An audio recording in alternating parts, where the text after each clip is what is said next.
everyone, welcome to Saturday, and this is the live stream here from my channel. I'm Ranzee, and it's really nice to say hi to you all, as we say in Australia, g'day. And I think you guys are probably here, well, some of you anyway, because we're going to be checking out the Behringer VC340 in this stream, and we're also going to be doing our normal segments as well. And like always, this live stream is all about you guys, and we're going to be chatting to you. You guys are going to be asking questions. You're going to be interacting. So this is all about us as fellow synth geeks. So welcome to the geekery, and let's get stuck into it. Everyone say hi and chat. Please let me know if the audio is coming through okay, if you can hear me, if it needs to be pumped up at all. Your feedback is handy in making sure that I do a good show. And stick with us for about an hour. Hopefully we don't go to overtime like we did last week, but I think if we get excited we might. Anyway, let's get some people saying hi and let's get stuck into it. So first, what I want to do is get myself set up here. We've got the live chat and we're saying hi to Sina. I hope I've pronounced your name correctly. So thank you for joining us, Sina, and welcome to this wonderful live stream. Now, let me get everything sorted here. Hey Jason, how you going? It is probably about a 10, I think it's about a 9 or a 10-second delay. So you guys are typing away and pressing enter, and then I'm seeing it on my chat about 10 seconds later. So when you do put your questions in, just be a little bit patient that there is going to be that delay. And I think you guys are used to seeing live streams by now, so you know that there's always a delay. Anyway, what we are here for, I think what you guys are here for, is definitely to be checking out this baby, the Behringer Vocoder, the VC340. And yes, this isn't just a picture. This is mine. Yay, I bought one. So here it is. You can see me, it's just sitting there. So I'm sitting at my desk, and just in front of me is the VC340. And I'll just give you a bit of a bird's eye view of what my desk looks like. Let me just see if you guys would be interested in this. Okay, this will be interesting. You'll see my phone and everything. Let's transition to my desk. So there you go. There's a nice close-up view of my desk. There I am there. I can even zoom out so you can see a little bit more of what's going on. Zoom in and zoom out. We can see a little bit more of what's going on here. So you can see there is Command Central. There's the screens I've got, and then this is the keyboard here, and everything's all in front of me, so I don't have to leave. And you can see me zooming in and zooming out. Hopefully we can get this looking nice and smooth and nice for the stream. And I'll just go back to this view because I think you guys would prefer it. So I've shown a graphic below of the VC340's rear panel connections, just in case if we need to refer to that. So it's awesome to have that there if we need to talk about what this actually has plugged into the back. But I don't know, I think maybe what I might do, normally what I do is I like to do my normal segments. I've got a news segment and I've got a funny side segment.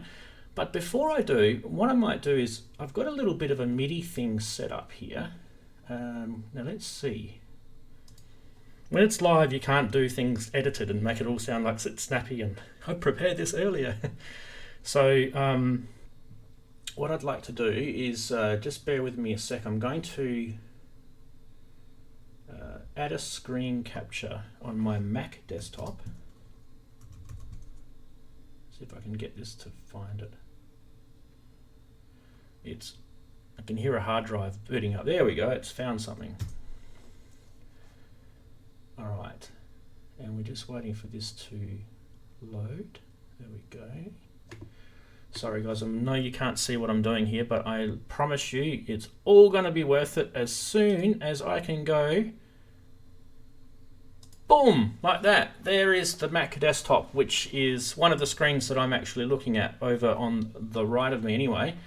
And what I've got prepared here, and I hope I don't get busted by the copyright police, is a little VC340 strings performance that I've pre-recorded. Now, when I'm saying pre-recorded, I mean the MIDI has been pre-recorded, not the audio. So that when you're seeing or when you're listening to this, it will actually be the audio coming straight out of the back of the VC340. And so just so you guys can hear it, what I've got my mixer set up here, okay, and you can see there's the strings there.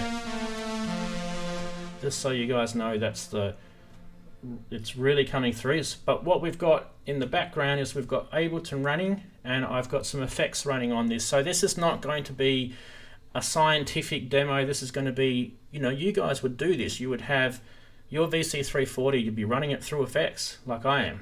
Anyway, without further ado, let's run this little demo here. I'm just going to hit play. And you guys should, in fact, in chat, why don't you guys tell me if you recognize this?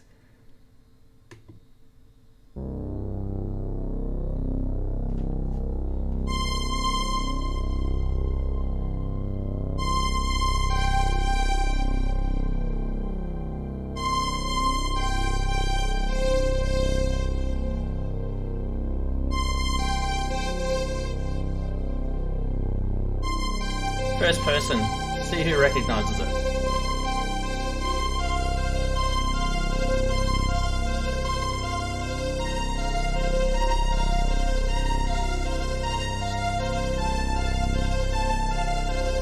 This is definitely running.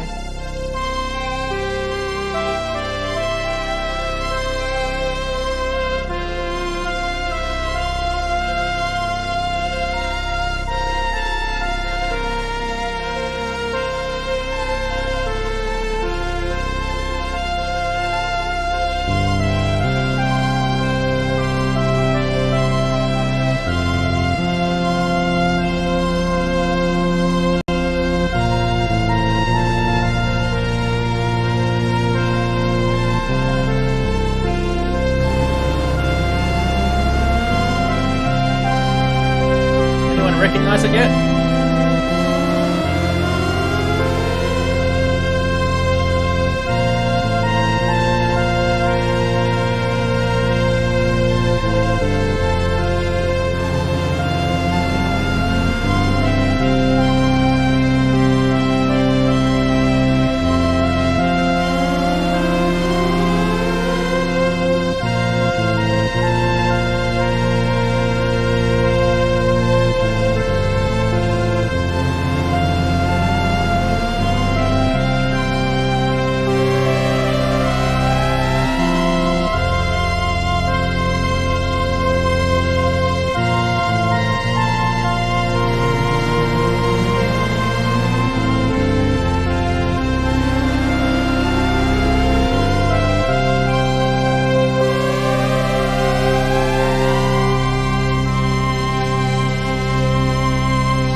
Bit of a live performance for you, so you can actually watch me playing now.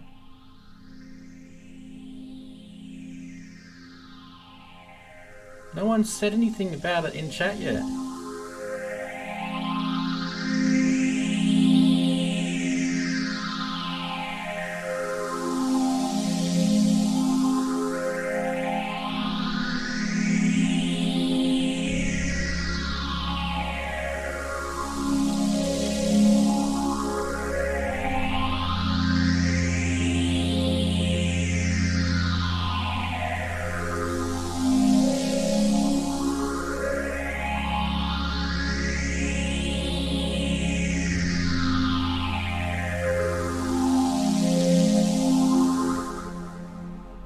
There you go, there's a taste.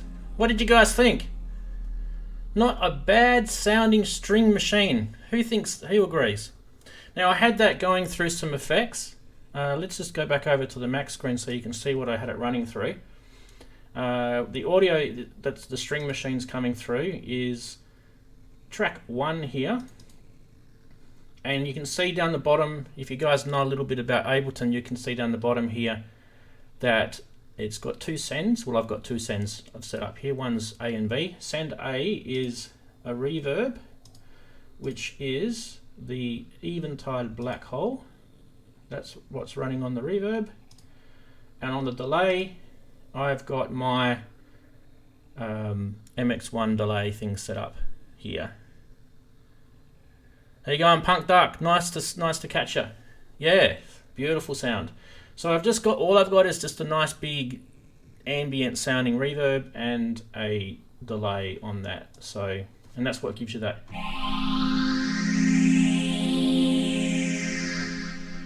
It's a beautiful sounding string machine. You know that.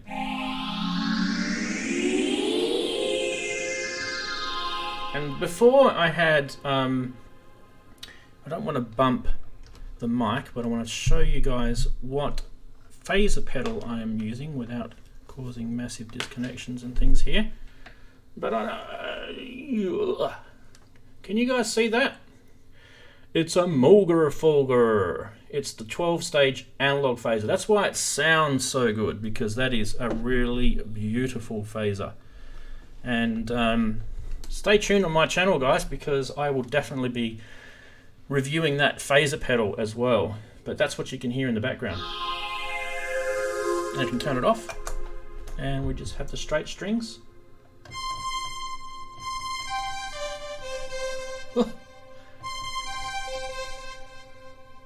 So there you go. That's just the string side of it, and you know it's very, very, very simple.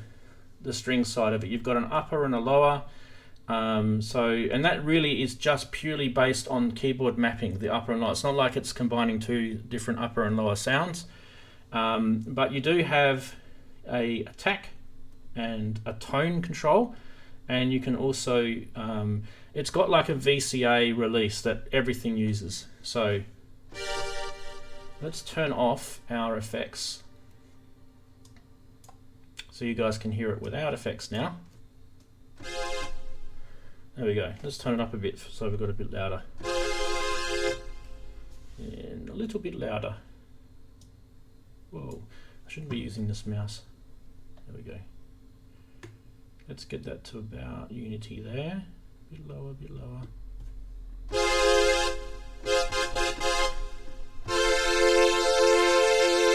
Is that loud enough, guys, in the channel? Or do you need me to turn it up a bit more, maybe a bit more? Alright, so there's the string synth with no effects. That's what it sounds directly out.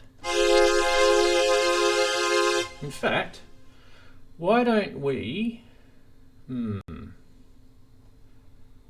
I could close Ableton down.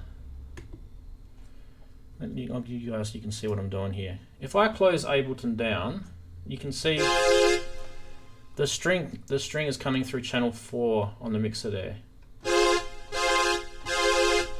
So let's just close Ableton for a sec. Quit. Okay, so we've got no sound now. Okay, but you can see that it's definitely coming through the mixer. So let's turn the mixer up.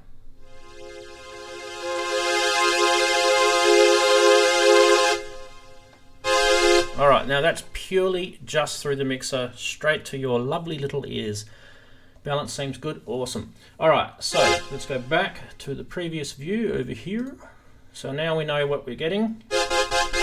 Now, I'm not gonna mute my mic. You will hear the clicks and everything coming through. I think it makes it more real. All right, so strings, you've got a tone control, and I've got it kind of in the middle at the moment, so you just adjust it like this.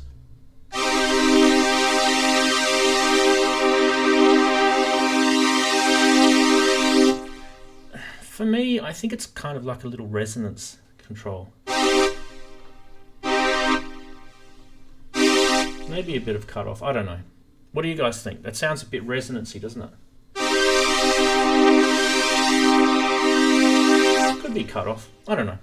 It's definitely some sort of filter anyway. Now the release I was talking about. So release, go all the way up to the top.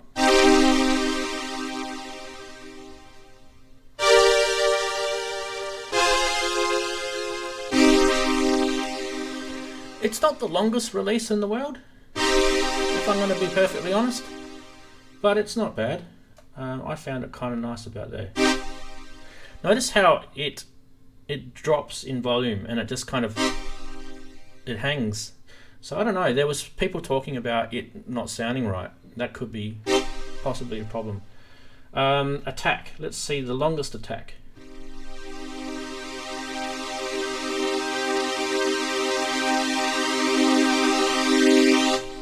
It's quite a long attack and about halfway.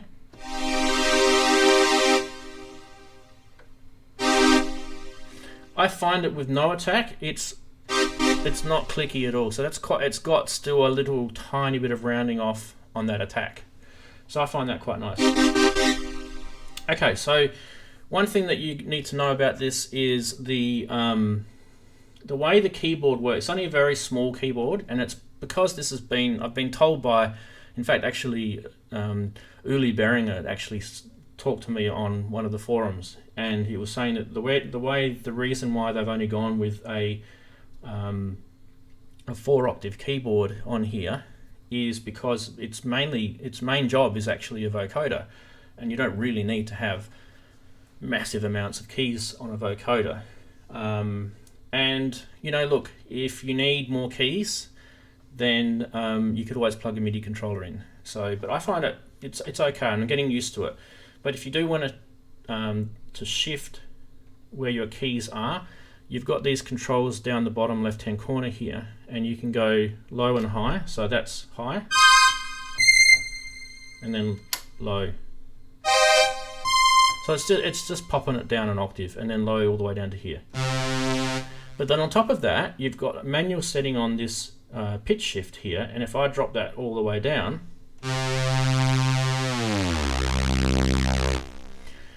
that is an extra octave again, which if you look at this is a clone of the VP-330 from Roland. They had an extra octave on their keyboard, so it was a 5-octave keyboard. So that's probably where that switch comes in, and then because I think the architecture is pretty much exactly the same. So it does go pretty high, but it's not like, don't expect this thing to be a synthesizer where you're doing, you know, all the oscillator stuff, you know, where it's not that. This is just pretty much just what you see is what you get. It's kind of like a memory patch, really. Okay, what else has it got? Well, obviously, we're going to need one of these things. A microphone. Yes, I've got a microphone here, but just to keep it separate, I've got the microphone plugged into the back, and we'll have a listen to the vocoder. So let's turn that on and turn the synth strings down. Okay, now nothing is coming through, but I need to turn up the vocoder level here, and now you can hear me. So what I'm going to do is, you can hear my voice coming through the stream mic here, but I'm going to mute this. Now you probably won't even understand me. Mikel, it's I got this in England. It's probably around about £450. If you check out the Thomann website in Europe, it's got the prices on there. In fact, I'll look at it in a sec. But let's just have a look at the vocoder. Probably the prices will probably drop. This has only just come out. I think I might be the first in Australia to have this. Anyway, let's have a listen. I'm going to mute my mic for a sec. So here we go.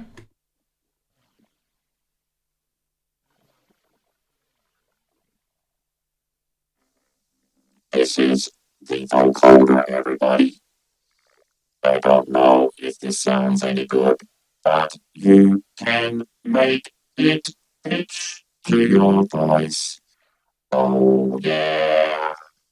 And you've got some tonal controls like these. This is the low, this is the high, la la la la la la la. You've also got ensemble. That's without it. That's with it. So let's try ensemble, yeah. Don't forget. Don't forget, this is actually a analog vocoder, so it's not going to be doing any trickery, digital trickery. There's not going to be any digital artifacts mucking around with this. This is purely just resonant filters combined to give you that vocoder stuff. All right, so What do you think of this? Does it sound pretty good? Is it awesome or does it suck?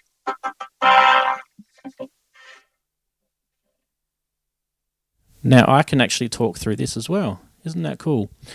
Can you guys tell if I am coming through on the stream? I'm actually talking not through this mic at the moment. I'm talking by putting the direct mic up. Let me know in the chat if you can hear me. And we can do this. Who saw the video of this at NAMM? I think there was kind of like an offshoot, and they had Behringer had hired out some sort of house or something, and they put this in. There was one guy, he's quite well known in the synth community, and he demoed it all.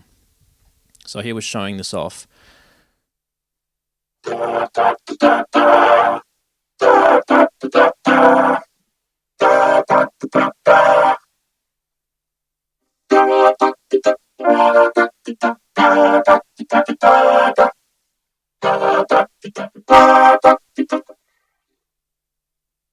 Okay, what we'll try now is we'll try and put some release on this, see if that actually changes it a bit.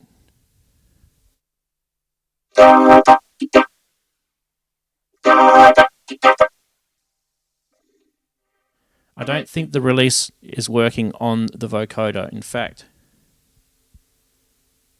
you probably have to follow these lines. Release is not pointing to vocoder, it's pointing to... Oh yeah, it is pointing to vocoder. There you go. Da da di da. Okay, I'm going to put the mic down for a sec. It gets quite tricky trying to talk to you guys and hold the mic, and, you know, if only I had an octopus and about 50 arms, that would be awesome. Okay, let's try the human voice side, which is this part here, the human voice.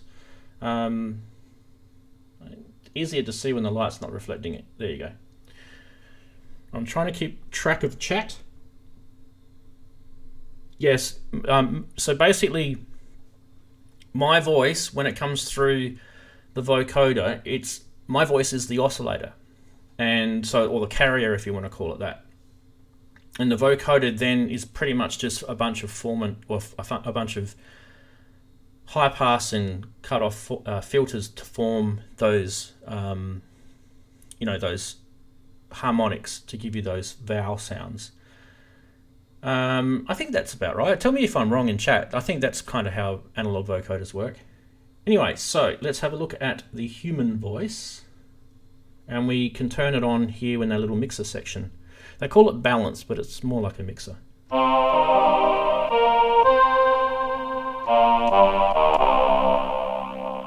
There's absolutely no effects running on that. That sounds pretty nice.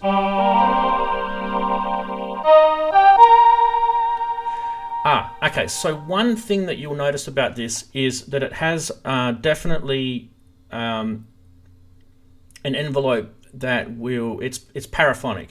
So if you're holding down a sound like this, and then you're playing other sounds, it will maintain the envelope. But if you let go of the keys and then start another press of the keys, it'll regenerate the envelope, and so you'll get this cut, and you'll notice it. And it's you kind of have to learn how to play this. You might want that cut, or you may not want that cut, so your playing style will differ with that. So let's show you.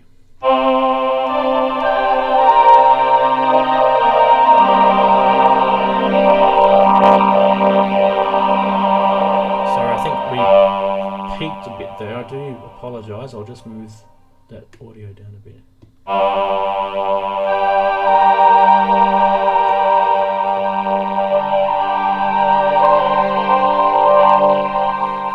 So that's without letting, that's keeping the, let's call it the gate open. We'll use synth terms here because we're all nerds. Now I'm going to do it when I'm going to re-gate or reapply the gate signal into this, and you'll hear the envelope restart.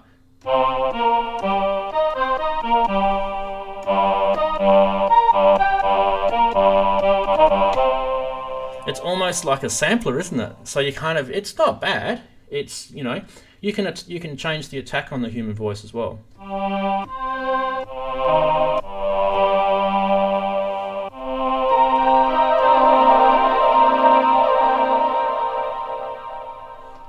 Okay, so there is the human voice, and you've got all these controls. You've got 8 foot, 4 foot male on the lower, and 8 foot, 4 foot on the upper, but the 4 foot is the female. One thing I will say is this, I paid for this, so it's my money, and I've got a dicky female button here, and I'm almost reluctant to touch it at the moment. I like it being on. But I've actually had trouble getting this to turn on and off, so it's something that I'm going to have to bring up with Behringer and their warranty and everything. But what I will do is I'll turn the ensemble off, because really all they do is they just kind of they're pitched based on the keyboard mapping. The ensemble thickens. It's like a chorus.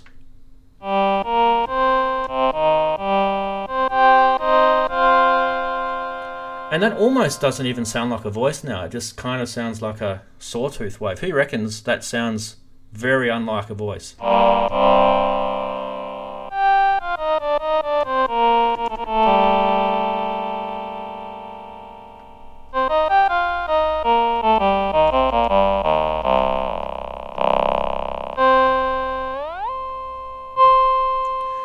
So there's the human voice.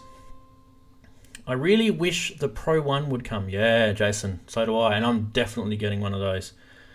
Cool, cool, cool. All right, so also we can combine all this stuff together. I don't want to touch the dicky female button.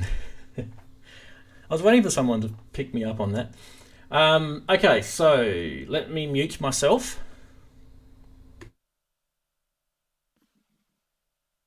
Okay, I'm back here now talking through the mic on the vocoder. Now we're going to combine a whole bunch of stuff together. Let's see. What are you saying? This is everything.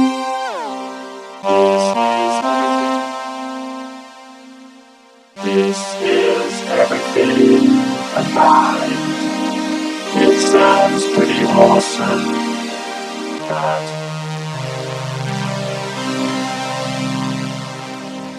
it sounds pretty awesome, but I'm pretty shit at it, so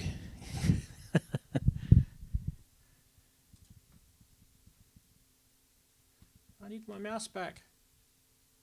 There we go. So that was kind of everything combined. What do you guys think? Do you guys want to see some features? Do you want to have a little chat about it? I mean, this is what we're here for. Ask me questions. Get me to show you stuff. I can talk a little bit about the MIDI. So down, which way am I going? Down the bottom underneath the synth here, kind of there somewhere, you'll see the MIDI connections in that graphic below my hand. So it does have MIDI in, out, and through, which is handy. So the MIDI in, out, and through does work. I've checked it.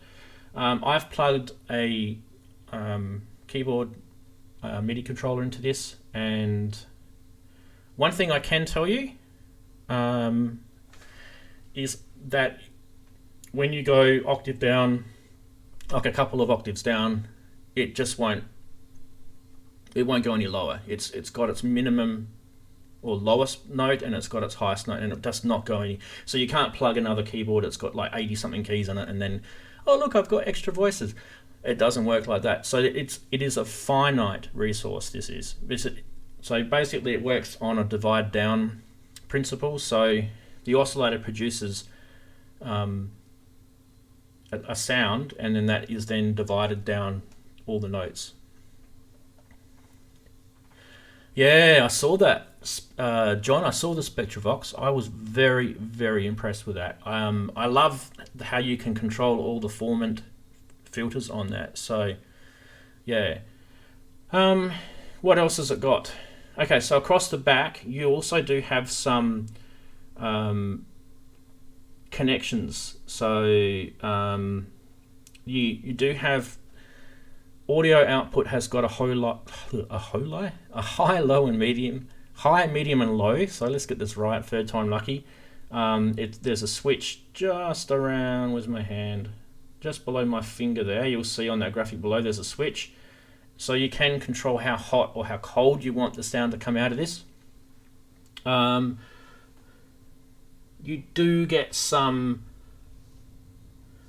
external controls, and you also get an external synth connection in the back as well. So you can plug not just a mic, but you can actually plug another synthesizer in this. So yeah, great glissandro. I don't know what that is, Mikel. It does have a like a pitch bend. So you've got vibrato, if that's what you're talking about.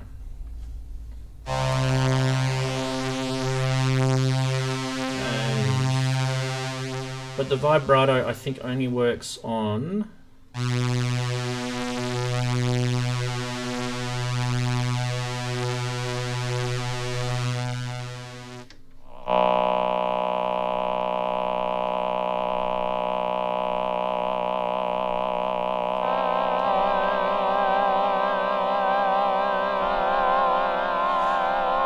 no, Punk, it does not have a freeze. That'd be awesome. If it had a Bucket Brigade or BBD chip in it, you'd be able to do that. It doesn't.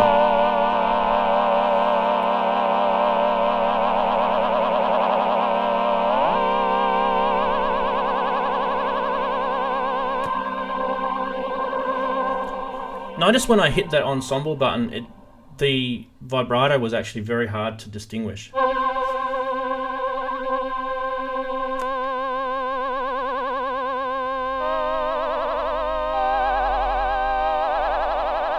That's the maximum it can go. So the LFO in it is pretty slow. It does have a delay time as well, so it'll set itself in, so you can. It's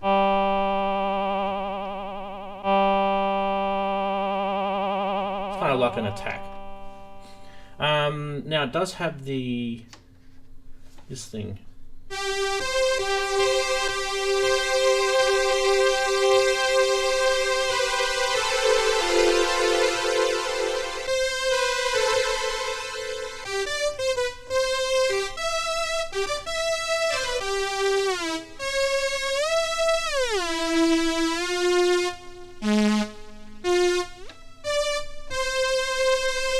So these controls here, you can adjust the pitch, with the exception of that one button. Yeah, Chris. With the exception of my Dicky female button, these buttons are quite plasticky, so you're not going to get me saying anything nice about them. But the sliders are nice, and they don't catch on the bottom. They don't have any too much play on it. You can see me wiggling it there, which is about normal for sliders. So build quality, it's built the same as a. Have you guys touched a DeepMind 12 or a DeepMind 6? It's built like that. It's the same metal casing. The knobs are really good quality. The switches are nice. The keyboard, I think, is the same as a DeepMind 12. So, and you got your wooden sides. So yes, build quality is good. It's quite heavy too, so it's got a bit of, and it's got little rubber rubber shoes underneath, so it sits quite nicely on the desk. There's no warping either. I've sat it on a nice flat surface, and you know how you buy some bits of gear and the metal's warped and it's rocking. Oh, that does your head in when they do that to you. This is nice and straight, so the engineering of it is good, with the exception of, I think these buttons are a bit plasticky. But they, you know, when they work, they work. So yeah, the Boutique Bandits asked, does the string section already have a vibrato on it, which is why you can't adjust it? It doesn't have any controls over the vibrato, as you can tell. So I would say yes, it does. So you can just have a listen to it.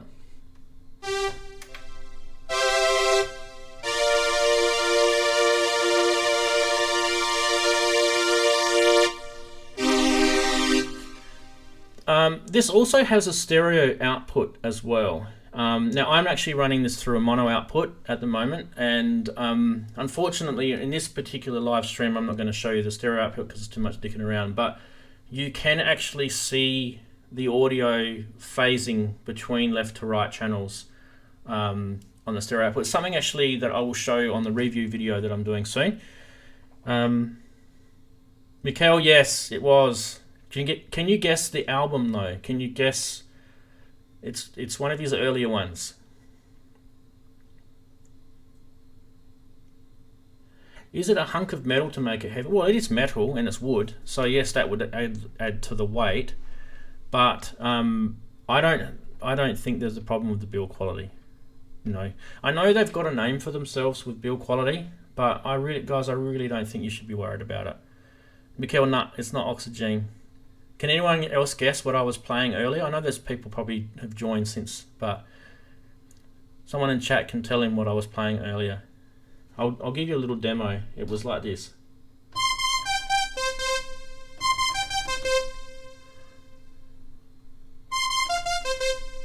Do you remember that one?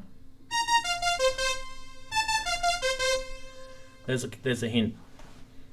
It definitely was Jean-michel Jarre, but what album was it?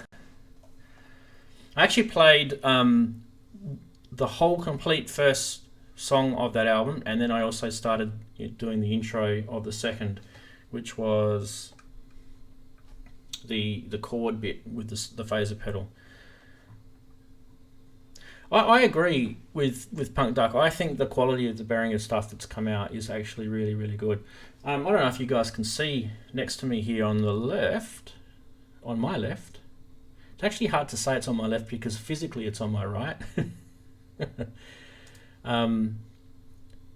Let's go to this view, it's a bit easier to see. So just here, you guys can see the MS-101, which I did last week, as you know. I've actually got that connected on my mixer here. Let's see if I can hear it.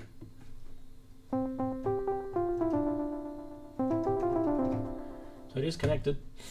Everything's connected here. You mentioned that you added effects. Can you mention the effects you think are essential to achieving the characteristic sound of this? I think Chris has asked a really good question. What effects are kind of the best effects to use for this? So I've got the analog phaser pedal, which I'll show you again. For those playing along at home who like seeing analog phaser pedals. Ugh. And I'll just change my view so you guys can see it. So there's my analog phaser pedal. It's a Moog Foger, I think they call it an MF103, and it's a 12-stage phaser. And you can get it to sound pretty amazing with one of those. Now, that's a mono input. That's why I'm only just running this out of the mono signal. But let's bring Ableton Live back up again and knock that down. And I'm going to bring my Mac view up for you guys. And this is really just for Chris's question about effects. All right, so here's Ableton. Hang on a sec. I'll just go to here for a sec, just while I'm getting this set up. Okay. So at the start of the stream, I did a little rendition. Is it still working? Yes, good, beautiful.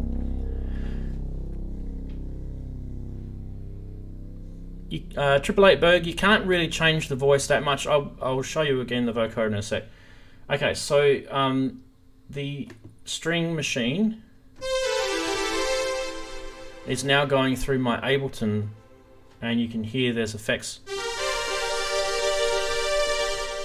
So let's change so you can see Ableton.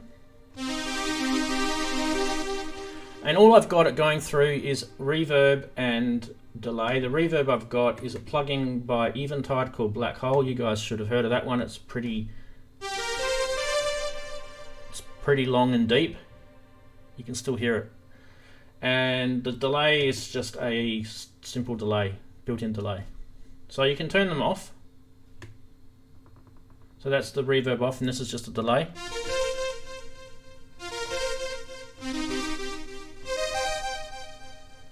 And I'll turn the delay off, and you can just listen to the reverb.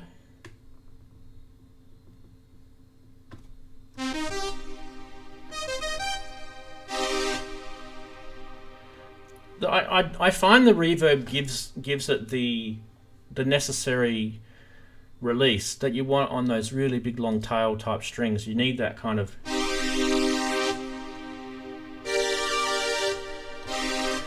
especially when you've got how would I say it? You kind of have a very primitive envelope in this, and it's paraphonic, so you're going to find there's going to be times where you need that reverb spewing out onto your mix, whilst other notes are then getting introduced in, and you can add a bit of attack to it, so that helps. Punk Duck's asking about the chorus. I'll show you a chorus, but it will be a VST chorus in a sec. But before I get to that, I just wanted to show Triple Eight Verg what the the Boutique Bandit, sorry. I wanted to show him what the phaser sounds like. So let's turn off all the effects in Ableton.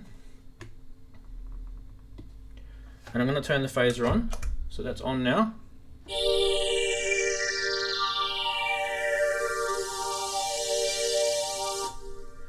So that's the phaser by itself. Now let's just add some verb on it. Bit of black hole.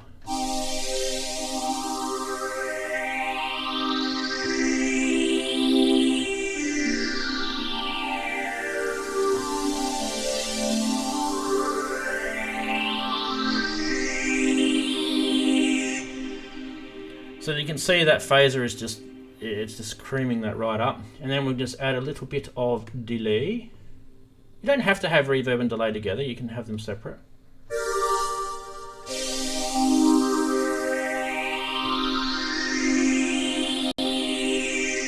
Triple Eight Bird, the polyphony is literally every single key on the keyboard. So I could hold my arm down on it.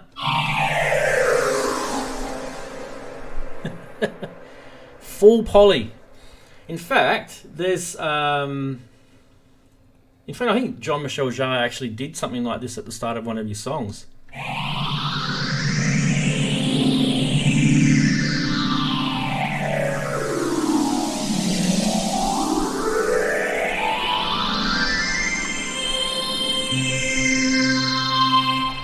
Something like that. So these things are just, brings back the 70s. All those disco tracks with this, the string sounds. Okay, so that is the phaser. Punk Duck, just hang on to your chorus question. I won't be a tick. I'll get to it in a minute. Okay, so there is something else that my phaser pedal can do, and you guys are going to love this. Who's a New Order fan? Who likes New Order? Especially the older New Order songs, when they kind of just stopped being Joy Division and they started becoming their new selves. Just give me a sec. I hope Ableton hasn't crashed. Alright, now listen to this.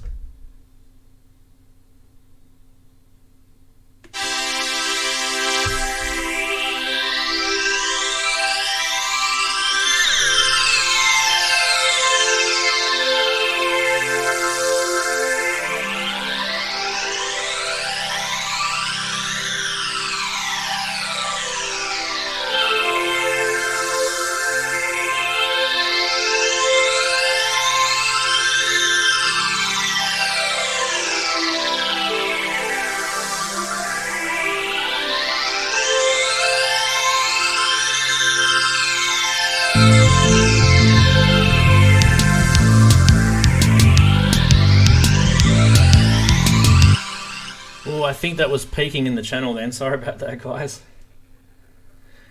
But yes, I'm playing a major chord. Who recognizes that song? That was definitely a New Order song. All right, let's go back to... I'll give you a hint. It starts with a P. Right. Now, Punk Duck wanted to know about chorus. So let's add a chorus. So I'm just gonna do a direct insert chorus here. You guys can see what I'm doing here. I'm just in Ableton. There's nothing special going on here. I've got chorus. I'm just going to use just the standard chorus that comes in Ableton, which probably sounds... Where did I just put that chorus? Oops.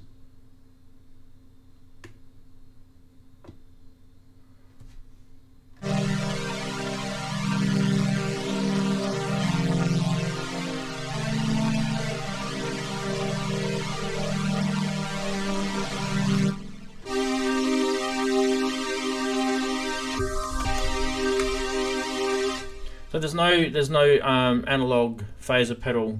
That's just a built-in chorus in Ableton.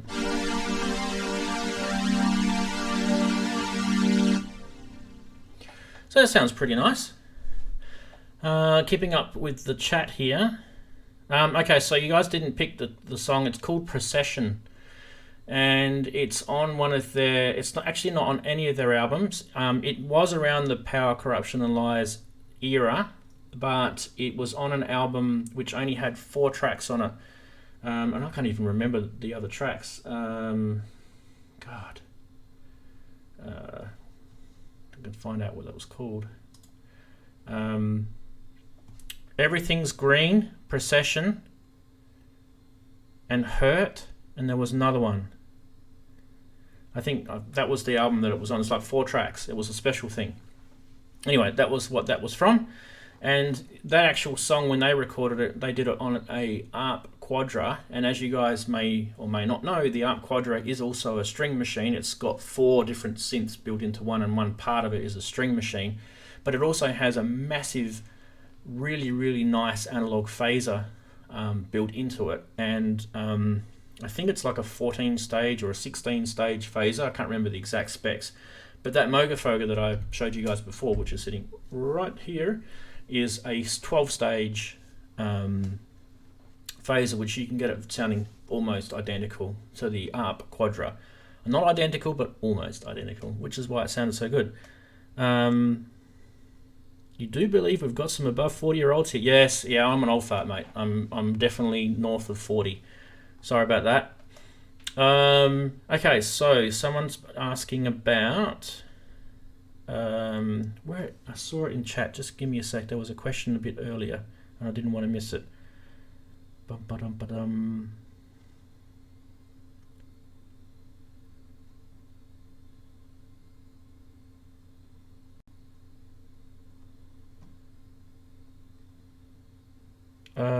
Okay, yeah. The question why I said I'd get back to was: does the vocoder sound? Can you change the vocoder sound in it? So, can you guys hear me all right? Everything's coming through okay? All right, we better turn off Ableton. I just want to go straight directly through the synth into the mixer. I don't want any effects from Ableton playing with this. Too loud.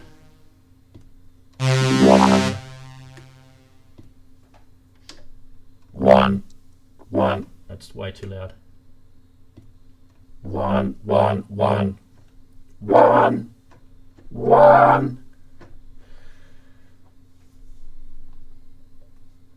Okay, let me mute my mic. Okay, you guys are going to hear me through this now. Now we've done this before for the people that have been in the channel for a while, but these are your vocoder settings here. You've got lower and upper, which is purely just to do with the octave settings on the keyboard. So you can turn lower on and leave upper off. 1, 2, 3, 4, 5. Let me turn my mic off. 1, 2, 3, 4, 5, 6. It literally just cuts off there. When you get to here, it starts working again. So that doesn't do really anything to the sound, okay? Ensemble does, it's like a chorus sound. That'll change the sound a bit.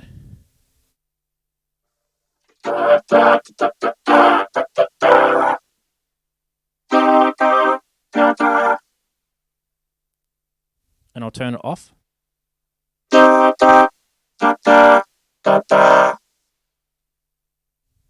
And then I'll just, now I've got the ensemble turned off, I'll just adjust this tone high to low so you can hear the difference.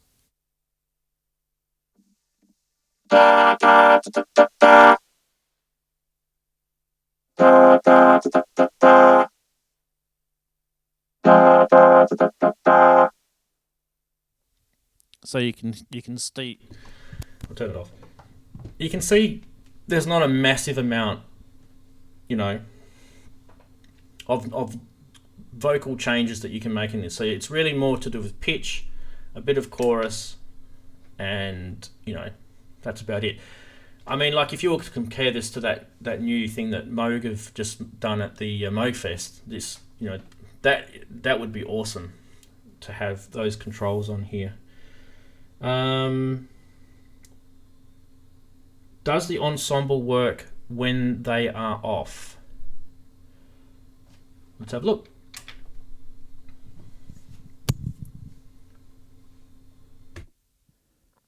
Da da da da da da da da da da da da da da da.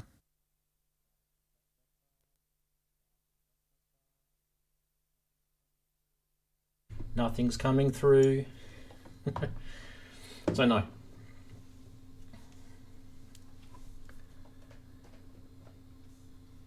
Behringer, you're gonna ruin me. Just, yeah, this is a lot of fun, but I think a lot of us will. It has a short, you know, it's not like a deep synthesizer. Like you can't go in and you know, Desert Island Synth. This is definitely not a Desert Island Synth, but this has a couple of tricks up its sleeve, and you know, it's got a beautiful sound. So it definitely will have its place, but you're not going to use it in every recording.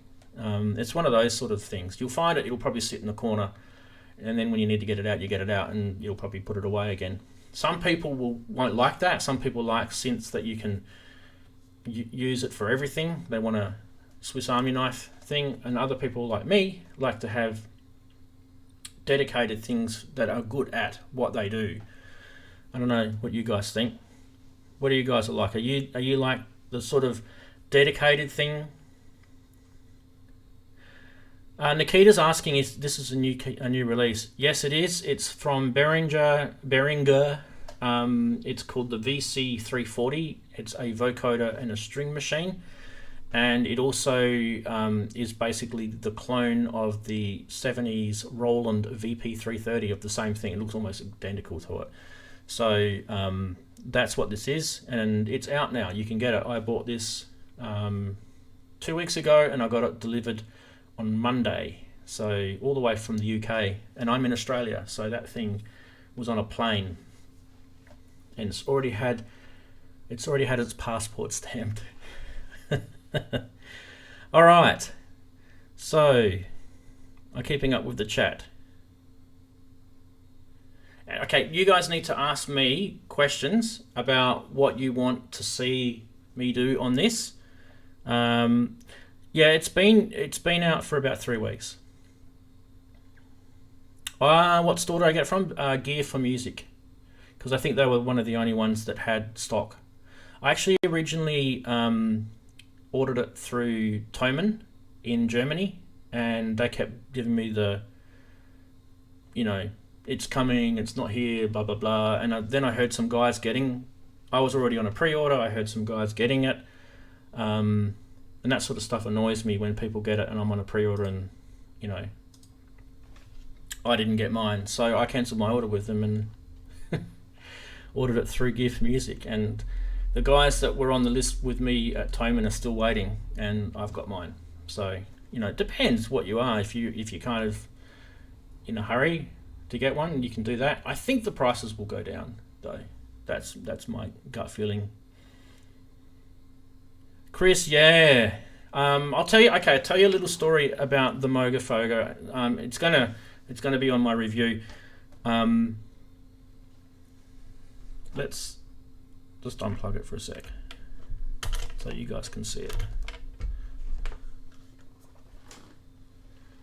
So this is the Moog Vocoder pedal here that Chris is talking about.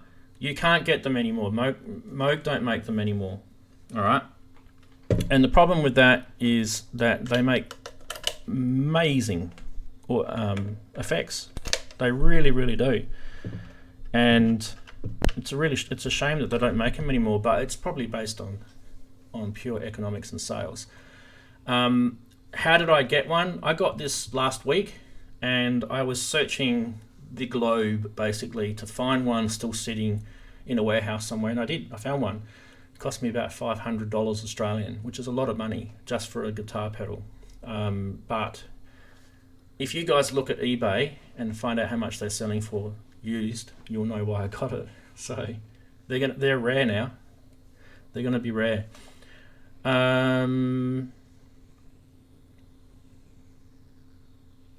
When you want it now. It's kind of that gear acquisition syndrome, or GAS, isn't it? Do you want something? How much do you want it? Like, does desire outweigh need? Does the need become practicality? You know, it's one of those things, isn't it? So, okay. How long have I been going for? Wow, an hour. And what I might do is,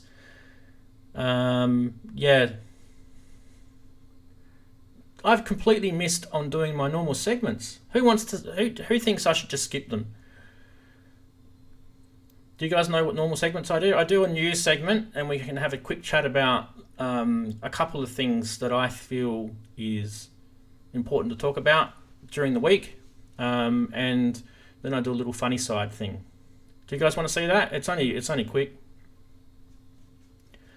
Do I love it more, the MS-101?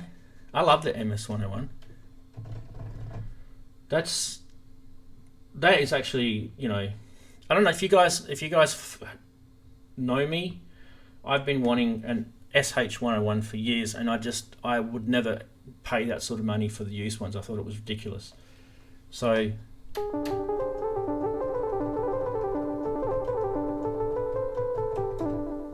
there's your MS-101.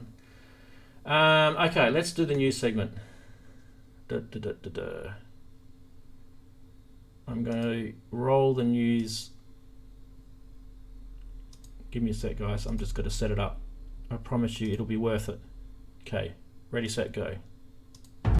I love doing that little news segment thing, because I've got this computer voice doing the lady's voice, and she doesn't know how to pronounce half the stuff, and it cracks me up. And I've got the microphone on mute, and I'm like laughing my head off. She was calling Super Booth. Anyway, there was a few other things that she mispronounced as well. Okay, so the first thing that I think was a pretty big announcement, and I don't know if you guys know about this, but this is like the Behringer show today. They actually, I was on a forum, and I was talking to Yuli Behringer. He's actually quite often on this forum, and if you're wondering what it's called Xils-labs.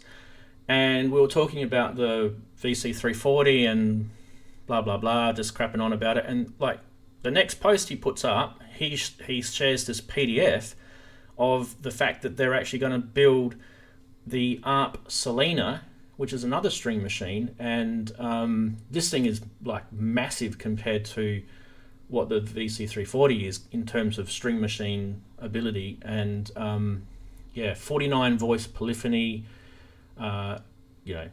crazy stuff. And it's going to have a chorus and a phaser analog phaser, and it's going to be the same as the small stone from the 1970s, not the one that you get now, but the one that they made in the 70s. And that would be absolutely massive. And so yeah, we were talking to him about what we think it should have, and these are some of the computer generated ideas anyway. So that's the first one, which I thought was pretty big news. I mean, you know, who else didn't hear of that? You know, I think it's massive. Okay, so the next one that was mentioned, which is just as big, and I think you guys will agree, is no, don't do that to me. Sorry. The other one is this. The Yamaha Cs-80, which you guys all know, is an iconic synthesizer. I mean, Vangelis made this thing absolutely iconic.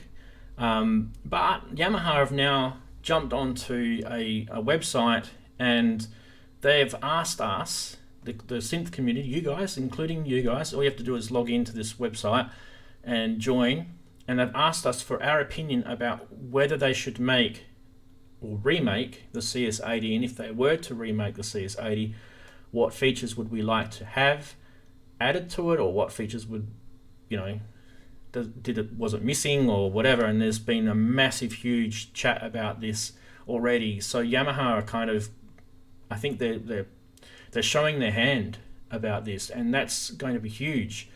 If they are actually behind making another one of these, it's going to be good quality. So another iconic synthesizer possibly will be in our hands, and it won't be something that's like 40-year-old and it's falling apart. It'll be brand new and a warranty and everything.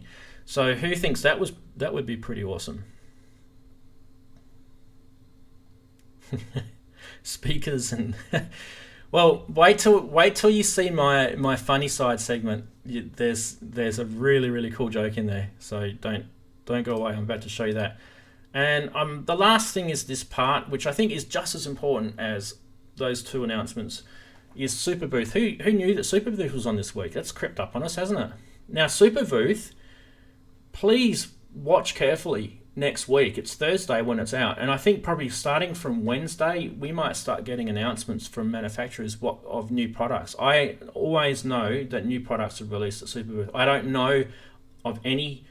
I haven't signed any NDAs with anyone. I don't know of anyone releasing anything that hasn't already announced it officially. But every year, there's always something new that comes out. And I just have a feeling Roland are going to be announcing something. I don't know. I don't know, but it's just a gut feeling that I think Roland will announce something at Superbooth. So do check out Superbooth, definitely. It's coming up. There'll be heaps of videos on YouTube if you can't make it there. I mean, obviously, I can't. I'm on the other side of the world. You guys are going crazy over the CS80 news. I think Punk Duck is right. I reckon it's because Behringer have said a month ago, that they're going to remake it. And I think Yamaha kind of want to put the patents in and get it under their name still. So it might be who knows. All right, now just the last one is, I like to do this segment and we can talk about it. So I'll just roll the transition.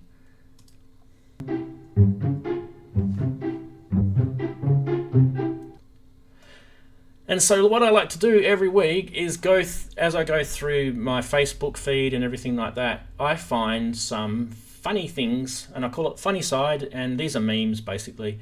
So the first one is this one, which is, you never forget your first synth, and here's a little girl sitting at the grave with the synthy headstone. My first synth, I've actually done a video on my first synth. It's still here, so mine hasn't died yet, but I thought that was pretty funny. Now, I was talking before about how you want to watch this segment, so it's not quite ready yet, but I thought this next one was really funny. This one's related to Australians, really. So here's the greatest Venn diagram ever.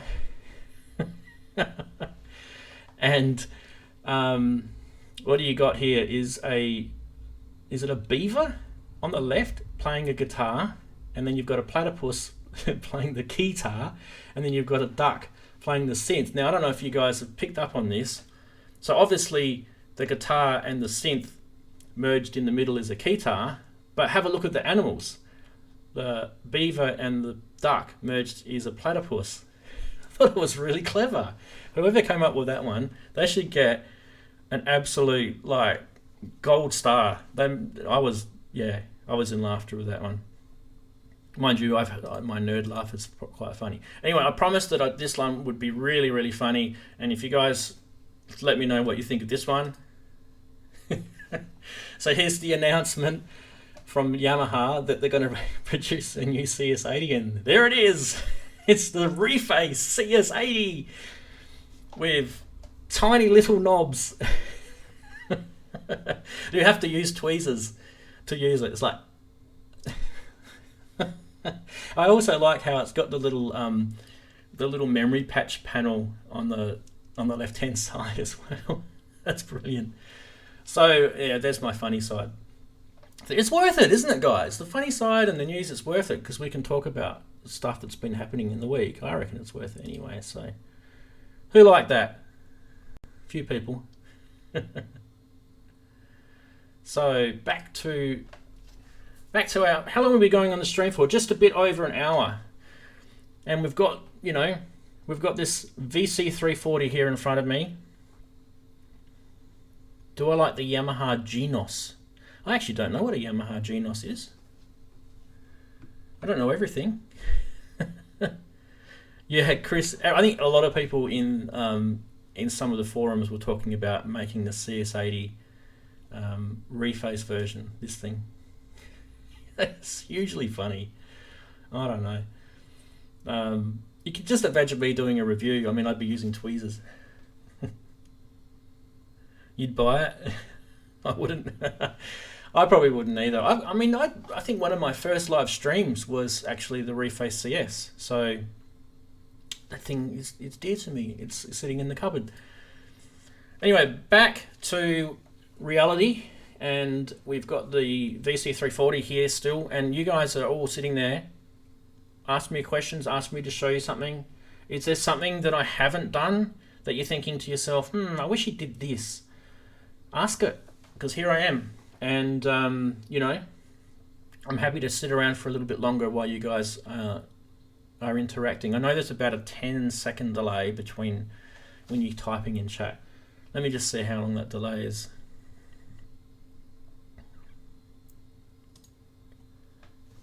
So I'm gonna type something. Ready, set, go.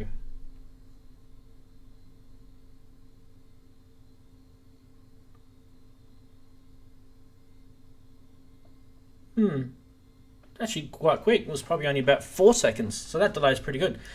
888 Berg wants to know if I work in the music industry. No, I work in the IT industry. I'm a computer geek. Sorry. Music for me is just purely just a hobby, and I absolutely I nerd right out with this stuff. So I do this for fun, and I put this YouTube channel together for fun. I want you guys to share what I come across. I think I'm not here to make money. I actually have released albums. So there's my latest album I released. Wow, a CD. It's the latest album I released earlier this year. So I do produce music, but I don't produce it for money. I have made $5 from that, so I don't think a lot of people like my music anyway. So there you go. Auto pitch. Yes. So the auto pitch is up the top here. Let's try that. Okay. So the Boutique Bandits asked me to try the auto pitch. Excuse me. Okay, I'm going to mute my mic and we're going to try the auto pitch.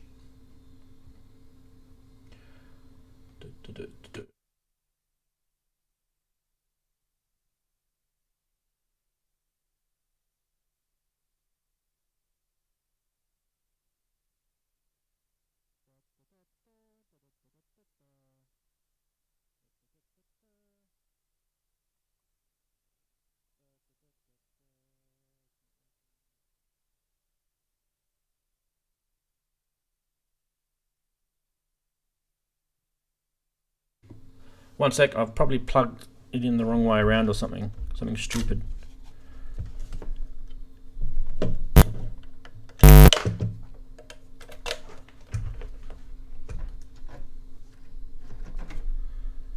One sec.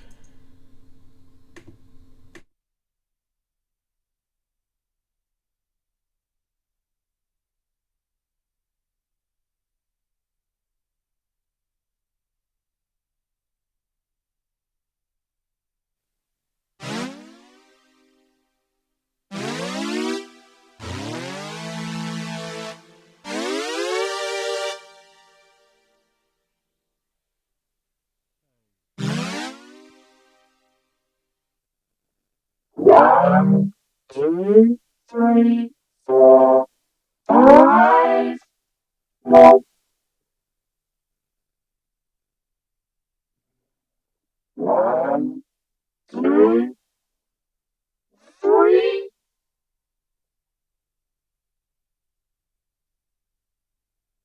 One, one, one. So the auto pitch is kind of, I'm kind of a bit wet behind the ears when it comes to that feature. Sorry, I don't really know what I'm doing here. So yeah, I was playing, I turned on the auto pitch thing there, and you can set your pitch there. So what does it do?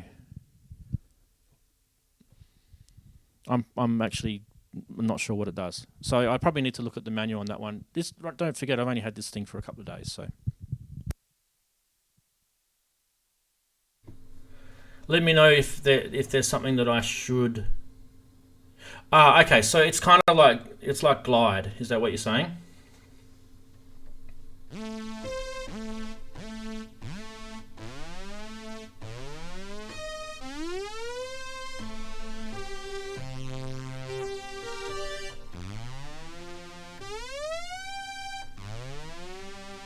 Yeah, okay, cool. That is what it does. So there you go. That's what it's like when you do a live stream and you don't know what you're doing. You look like an absolute fool.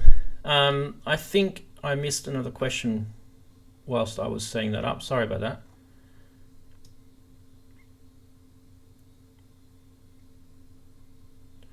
You guys were telling me I'm a fool. I've got all these settings turned off.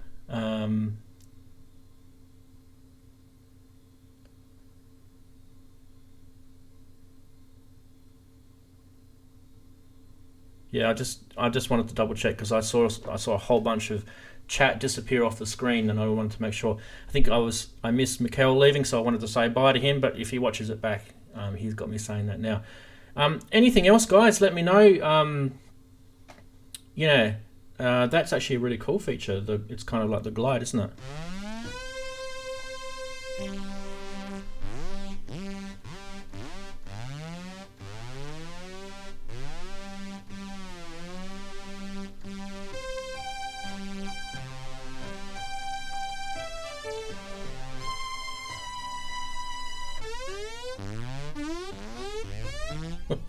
Jeez, that's crazy.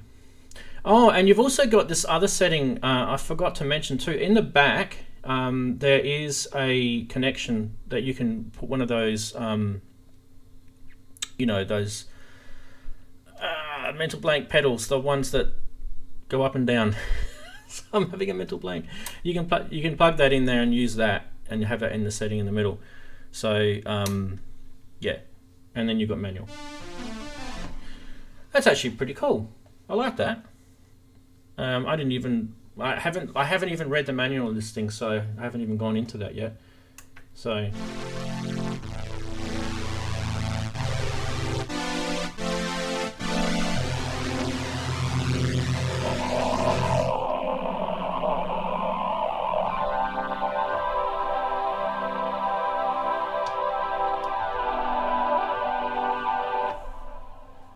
yes, expression pedal, Rocco. That's the word I was looking for. I've got one, and then I just couldn't think of the word. That auto pitch surprised you, did it? It's kind of it's. You got to. I've got to check it out a bit more. It's kind of weird. There's supposed to be another setting Probably is. I mean, I don't really want to sit here and read the manual while I'm on a live stream. You guys can do that and point me to it. That way I'm not, reading something and it doesn't it doesn't do good live stream effects.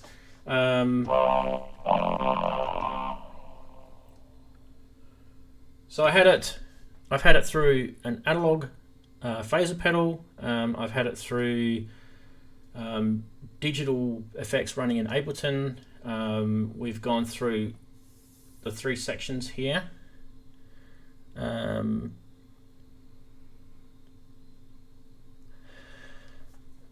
Besides it being hefty and including a big keyboard, is the Vocoder any more functional than the Roland VC3 or the Boutique? Okay. I've got the Boutique. What do you call it? Is it the VP3? The Boutique? Which is a digital emulation of the Roland VP-330. And I'm going to get rid of it. I don't like it. In fact, this thing absolutely kills it, leaves it for dead. They completely have missed the boat on that Boutique. I think that's probably one of the worst Boutiques they ever made. The the other vocoder stuff that Roland make, the digital stuff like the VT3 or VT4, they are completely different things, and they're actually really cool. So if you're just after a vocoder that you can muck around with and change immense changes, they are pretty cool. This is kind of more retro, and it's got those sounds that you're after from the disco era, from the 70s and 80s. So that's what this is. No, that's fine, Nikita. I wanted to make sure I was talking about the right thing. So yeah, the VP3 is the Boutique version of and it's digital, and this thing is completely an analog recreation. So there's some subtle differences, but pretty much it's exactly the same as the VP330, the original. What's my favorite feature on this synth? I love the strings. I mean, that's what I played at the start. I don't know if you guys saw at the start of the stream. It was all beautiful strings, this.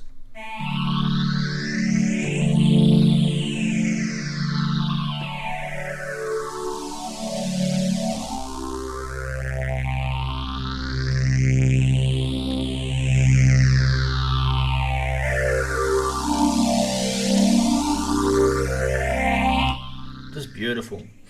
It doesn't have any memories. Nope.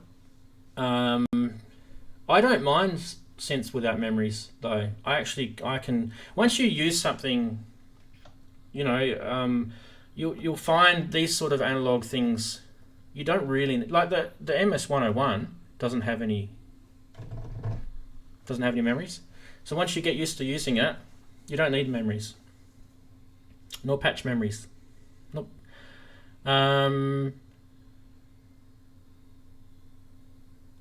Triple H Berg's asking me what my favorite synth is. I don't know if I have a favorite. I kind of go through phases. Like, I kind of, I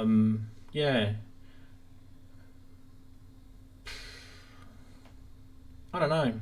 Hard one to answer. I've got a couple that I go to synths that I use all the time, like the Roland System 8 is a pretty good synth.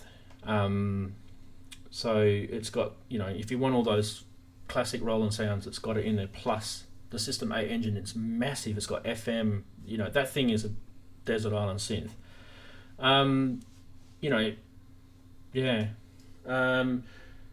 The other one that I use all the time, and you can just see it here. Let me just bring up my chat window so you can see a bigger version. So you guys can see, there's the MS-101 there, but just above it is the Novation Peak. That's another one of my favorite synths. I use it all the time. Also, there's the Korg mini log up there at the back. In fact, this stuff's actually connected. I can actually make sounds. There's the mini log. If I was after that string sound, would I be waiting for the Selena? Yeah, I mean the Selena is going to be bigger and better. But I mean, geez.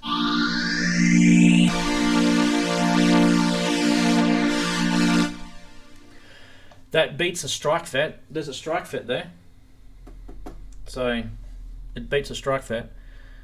If you switched on the 2 ensemble buttons and the keyboard is played with velocity. Oh yes, there is a setting. I forget how to do it. I think the Boutique Bandit was just telling us how to do it. You turn the power on and you hold the 2 ensemble buttons, I think, and the keyboard works with velocity, so it's a nice feature, which wasn't on the original VP330. Yeah, 888 you're right. It's like picking a favorite child. Norman, I live stream every Saturday, 2 p.m. UTC time. So, thanks, Punk Duck. Rocco wants to get the peak one day. Yeah. See you later, mate. Nikita's saying that she wishes the Roland JDXA had a metal shell, like the yeah. I bought the aluminium sides. Did you know, Nikita, that you can get wooden and aluminium sides for it? So there's a video on my channel where I show off the aluminium sides on that. It actually really strengthens the System 8 up quite a lot. Rocco, no worries, mate. It's a pleasure having you here. We'll see you next Saturday. Yeah, when you finish looking at the live stream, if you go through my channel, if you search for System 8 sides or aluminium sides, you'll see there's a video there. And I think you can still buy them from Roland. They do wooden ones as well. And I didn't like the plastic side, so I agree with you completely. So, this little setup here is kind of where I do a lot of, I use the MPC Live as kind of my brain, my sequencer and things like that. So at the moment I've got a song that I released in January called Cosmos. It's on my SoundCloud, and that should be playing.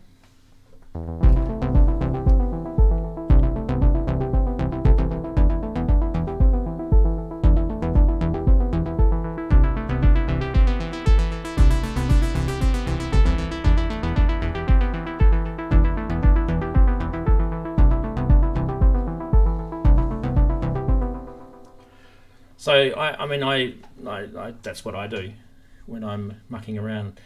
Anyway, guys, I think it's probably a good time to finish up. What do you guys think? I definitely would love it if you guys jumped into my channel and recommend things that you want me to show. When I'm doing the live streams. It's good that I've got new products to show at the moment, but I don't always have new products to show, because I would be completely broke if I'd had new products every week. So it's not always going to be about new products. Sometimes it's going to be about something specific that I've come across during the week, or maybe I want to,